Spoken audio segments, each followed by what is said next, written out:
பொங்கலுக்கு அரிசியும் பைத்தம்பருப்பையும் சேர்த்து போட்டு ஊற வச்சுட்டு அப்புறம் வேக வச்சு வச்சுருக்கேன். நெய்யும் போட்டிருக்கேன்.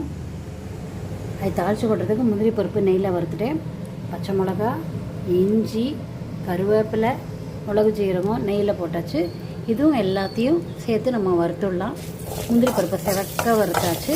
நல்லா வாசனையாக வெண்பொங்கல் வாசனை சூப்பராக இருக்குது. இது இந்த சூட்லேயே இது வதங்கிடும். ஆஃப் பண்ணிடலாம். இப்போ வேக வச்ச அந்த இதில் கொட்டிடலாம். பொங்கலில் வேக வச்ச அந்த அரிசி பருப்பில் கொட்டிட்டேன். சூப்பராக இருக்கும். ஒன்றா கிளறிட்டேன். தேவையான நெய்யும் விட்டாச்சு. ஆக்சுவலாக அரைக்கு கொஞ்சம் மேலே அரிசி, அரைக்கும் கொஞ்சம் கம்மி பைத்தம்பருப்பு போட்டிருக்கேன். ஈக்குவலாகவும் போடலாம். அவங்கவுங்க டேஸ்ட்க்கு ஏற்ற மாதிரி அரிசி பருப்பு போட்டுக்கலாம். ஒரு டம்ளரும் கொஞ்சம் ஒரு பிடி ஜாஸ்தி அரிசி பருப்பு சேர்த்து பொங்கல் தொட்டுக்க தேங்காய் சட்னி பண்ணலாம். சூப்பராக இருக்கும் காம்பினேஷன். பொட்டுக்கலை ஒரு பொடி போட்டு ஒரு பச்சை மிளகாய் போட்டு, பெரிய பச்சை மிளகாய் ஒரு துளி ஒன்றா போடக்கூடாது. ஒரு சின்னதாக ஒரு கிள்ளு போட்டு சின்னதாக போட்டிருக்கேன். தேங்காய் போட்டு உப்பு போட்டிருக்கேன். அரைச்சிடலாம். அரைச்சிட்டு கடுகு கருவேப்பிலை தாளித்து போட்டுடலாம். சூப்பராக இருக்கும் காம்பினேஷன். பொட்டுக்களையும் பொடி பண்ணிவிட்டேன். கருவேப்பிலை, கொத்தமல்லி இதையும் சேர்த்து போட்டு அரைச்சிடலாம். இது ஒரு சுற்றிட்டு அப்புறம் தண்ணி விட்டு அரைக்கலாம். சூப்பரான தேங்காய் சட்னி, கருவேப்பிலை கொத்தமல்லி போட்டு தேங்காய் சட்னி ரெடி ஆகிடுச்சு. தாளிச்சும் கொட்டியாச்சு.